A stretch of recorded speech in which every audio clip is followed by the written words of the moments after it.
ایسے نبی کریم نے فرمایا کہ اللہ کی بندیوں کو مسجد میں آنے سے نہ روکو. صحابہ سے خطاب تھا، لہذا صحابیات مسجد میں با جماعت نماز ادا کرتی رہیں. پھر دور صدیق اکبر آیا، عورتیں مسجد میں آ کے نماز پڑھتی تھیں. دور فاروقی آیا تو آپ نے عورتوں سے کہا کہ اب کوئی مسجد میں نہیں آئے گی، اپنے گھروں میں نماز پڑھو. عورتیں چلی گئیں. بی بی عائشہ صدیقہ رضی اللہ تعالی عنہا جو عالمہ طیبہ طاہرہ مجتہدہ بہت بڑی مفتیہ تھیں. آپ پڑھیں ذرا حدیثیں. ہمارے نوجوانوں کو تو شغف نہیں ہے نا، اپنی ماں کے بارے میں پتہ نہیں ہے کہ ہماری والدہ کس قدر صاحبہ علم تھی، زبردست مجتہدہ. اور کئی صحابہ کرام آپ سے آ کے مسائل معلوم کیا کرتے تھے پردے میں رہ کر.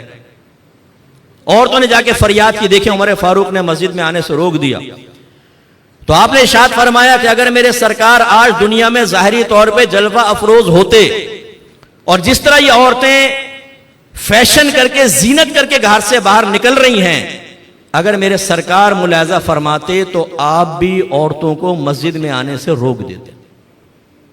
نوجوانوں غور سے سمجھیں. سرکار نے فرمایا عورتوں کو مسجد میں آنے سے مت روکو. عمر فاروق رضی اللہ تعالیٰ عنہ نے کہا ہم روکیں گے.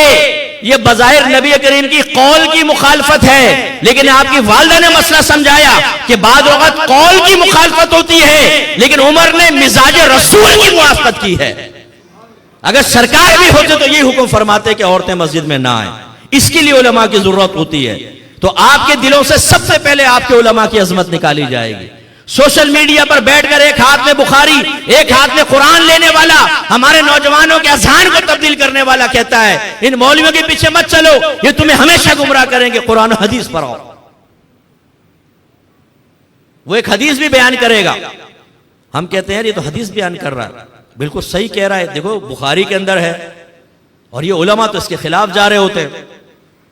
میرے بھائی علماء کا طریقہ یہ ہوتا ہے کہ ایک موضوع سے متعلق ساری آیات لیتے ہیں، ساری حدیثیں جمع کرتے ہیں، صحابہ کرام کے اقوال و افعال و اعمال کو جمع کیا جاتا ہے، پھر سب پر غور و تفکر کر کے ایک مسئلہ نکالا جاتا ہے.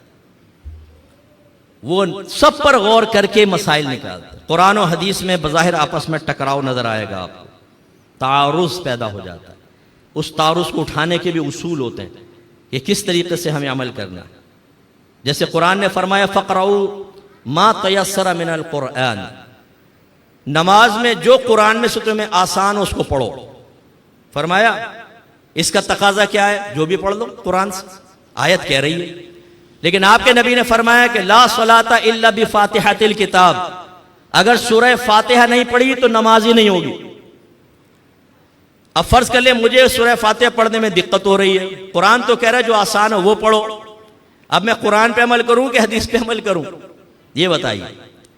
یہ پھر علماء کا کام ہوتا ہے. انہوں نے کہا کہ اللہ نے فرمایا فَقْرَؤُوا مَا تَيَسَّرَ مِنَ الْقُرْآنِ، جو تمہیں قرآن سے آسان ہو اس کی قراءت کرو. اور کلام عرب میں اسلوب عرب میں قراءت کا اطلاق کم از کم ایک آیت پر ہوتا ہے. اس لیے گویا کہ اللہ فرما رہا ہے کہ کم از کم ایک آیت نماز میں ضرور پڑھو. اور نبی کریم نے فرمایا کہ سورہ فاتحہ پڑھو، تو اس کا مطلب ہے کہ کم از کم ایک آیت کا پڑھنا فرض اور حدیث کے مطابق سورہ فاتحہ کا پڑھنا واجب. یہ طریق ہوتا ہے. لیکن آپ نوجوان، ایک آدمی ایک حدیث دکھاتا ہے، کہتے ہیں دیکھو مولوی نے تم سے چھپا کر رکھی تھی حدیث، یعنی 1500 سال سے ہم نے تو بکسوں کے اندر بند کر کے رکھی تھی، اس نے آگے تالا توڑ دیا اور حدیث باہر نکال لی اور بتایا کہ 1500 سال تک سارے فراڈیے تھے، خائن تھے، امانت کو ختم کرنے والے تھے، علم دشمن تھے. یہ نکلا ہے 15ویں صدی ہجری میں زمین کے اندر سے جو تمہارا نجات دہندہ ہے. اب دائرہ میں رہ کے پوچھو اچھا یہ بتا تیرے پاس یہ علم 1500 سال والوں سے ہی آیا ہے یہ فرشتوں نے اتار دیا تھا؟ نہیں، آیا تو انہی سے ہے. جب وہ خائن تھے انہوں نے علم چھپایا تھا تو جو تجھے ملا اس کا کیا اعتبار ہو سکتا ہے؟ اس میں بھی گڑبڑ کی ہو. جو تیری مرضی کے موافق ہے وہ بالکل ٹھیک ہے، جو مرضی کے خلاف ہے اس میں انہوں نے خائن کی ہے، خیانت کی ہے، بکواس ہے ساری.